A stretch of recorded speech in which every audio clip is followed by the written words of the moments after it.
Hi guys, welcome to the next week's edition of the Creative Project Task. Last video, I went through how to do a scenario breakdown for those of you. Okay, break this task into small manageable chunks, and that's why I've got the big screen there so it's easier for you to do. Okay. And if you want to submit them individually, that's absolutely fine. Just don't overwhelm yourself. So when I've moved on to the next thing, which is the decisions, okay? So I've attached a booklet for you, which is a drama booklet with loads of vocabulary. And it's important you revise your drama vocabulary on genre, purpose, form, and target audience. Now, these are the things that you'll need to consider. Now, we've done a lot of this in school when we looked at the cyberbullying unit on and the use of social media. So we're going to look at these. I will go through what they are quickly to you in case you're stuck, and hopefully that'll give you a bit of an understanding about where we are on this, okay? So first of all, you are looking at here genre. Now, this is the booklet I've brought up to let you see. Is this one here. Now, it has got various different things, and there's a wee thing to give you, and I'll zoom in to let you see about where things are, etc. So if you move on to, I think it's maybe about page 4, you can see there's why, there's a scenario, there's a purpose, message, and target audience, and I'll zoom in and let you see. There you are. So your purpose. If you're doing something like a docudrama that follows the use of homelessness teams, then homelessness teenagers, that would be clearly to tell a story or to educate or to explore a theme or issue. Okay. If it's a crime drama, that might be for complete entertainment value. So you can decide what your purpose is going to be of your drama. Target audience, as I said, that's based on who will be suitable. For example, let's say as an example here, a play in bullying might be aimed at teenagers because it's something that's relevant to them. A play with a lot of intense emotion might be aimed at young adults because they're more capable of appreciating the tension. And like it was a crime drama, that might be aimed at young adults or adults because of the themes that the drama involves, and they're more capable of enjoying the tension. A play that tells a story might be aimed at primary school children. Okay, so it gives you examples, and you can write down a sentence as well and tell me why particularly that would be of interest. So we're now moving on to the genre, and I gave you that as an example there. So the genre, as I said before, is what particular type. Okay, now if you are a Netflix fan and you go down the side and you Google things comedy, and it's got tragedy, and it's got rom-com, these are all genres, okay? Westerns, all the rest of it are genres. Some of them are more appropriate to film and some of them are more appropriate to theatre, but here's an example of some of them you might be using. So a comedy, a tragedy, a crime drama, okay? If you're doing a Western, I don't mind if you use the word Western or thriller, if that's what you're creating. But a genre is essentially a type of show or a type of theatre, okay? So you've got here tragedy, farce, that's when funny things happen, like a lot of people falling down stages. Satire, that's quite political. The only piece of satire that I can almost think of just now is there's a show called Spitting Image, and if you have BritBox, you'll see that advertised, or you YouTube it. There's examples there, and basically they take the mick out of politicians, etc. Okay, and they criticise people for the use of humour. Okay, and there's a good one with Dominic Cummings. Okay, tragic comedy, that's basically a form of almost a black comedy. It's sometimes where a really serious subject has got a bit of a comedy twist on it. For example, there was a film years ago with the Wayans brothers, and it was called Death at a Funeral, and it was about all the funny things could essentially happen at a funeral. Commedia dell'arte, that is people wearing masks, etc. And it's not really one that's used nowadays.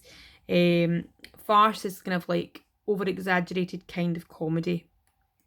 So their examples, you could all have Western, you could have crime, you could have rom-com, you could have romance, you could have tragedy, you could have drama. They're also different types of genre. Okay, so you can have a wee research on what you think would suit. Form. So if I'm telling you that genre is almost like a type of drama, okay, a form is what type of drama are you going to use, okay? So you could have a theatre play. It was a rom-com, but the whole story of the romance could be told through mime, okay? It's like the building blocks. So we're going to build a house, okay?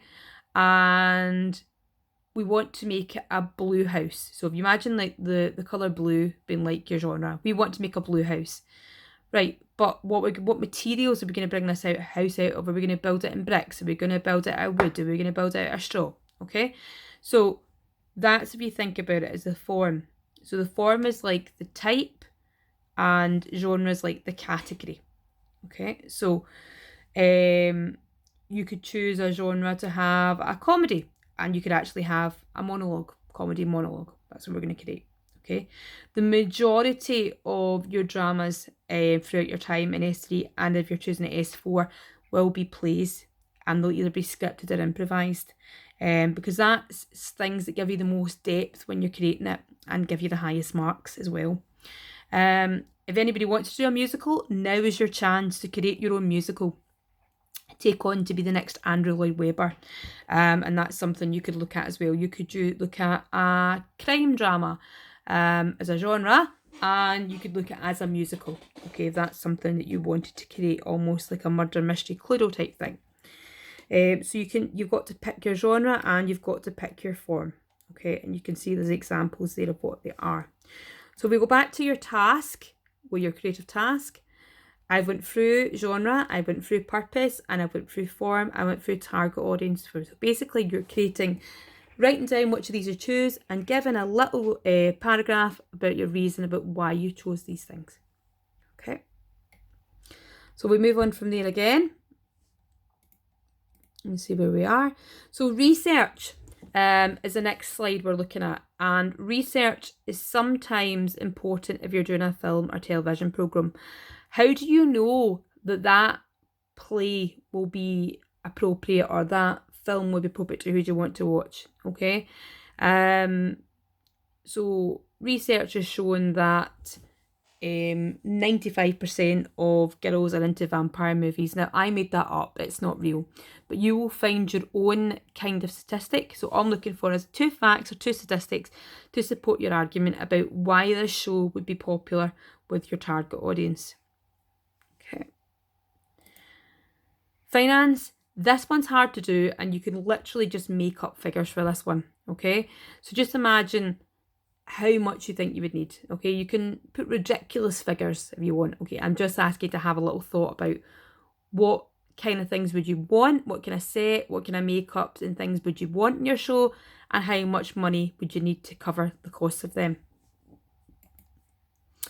Characters. Obviously all shows have characters, whether they're real or whether they are fictitious characters, and it's important that you make up a brief character card for the main characters on the show, and there should be at least 3 of this, because what will happen now is once the characters have been created, they will then go to a casting director and they will give this to people and they will audition for the part. So you're going to create what you want your characters to be like. I have given you a template of how to do this, of how to do a character card, but I've also here put an example for you on Google Classroom. And this is an example of a Nat 5 candidate many years ago, and you can see it says Clear Pass at the top. And she was doing a play that they devised about Nazis. Okay, so you can see she's given a name, an age, she's given a lot of detail in the background, because a character or a person's background might affect how they decisions in the future, how they act towards other people. She's given hobbies and interests. She's given relationships to other characters in the drama. obviously try and give relationships to the other main characters, which you've got there, and try and say like they like the person or they dislike the person, they don't trust the person, as much detail as you can. They don't trust the person because they had an affair with their daughter, okay? Whatever you want to say, okay? Now, I've then went into the voice terminology. Now, I don't know if I've put that in your example.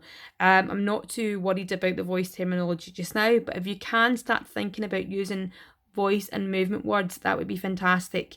Because obviously if you are thinking about taking it on in future, that's what we do expect from you. So I'm going to go back to this, and that looks as if that is that lesson's completed. Okay, hope that helps, guys. Right, bye.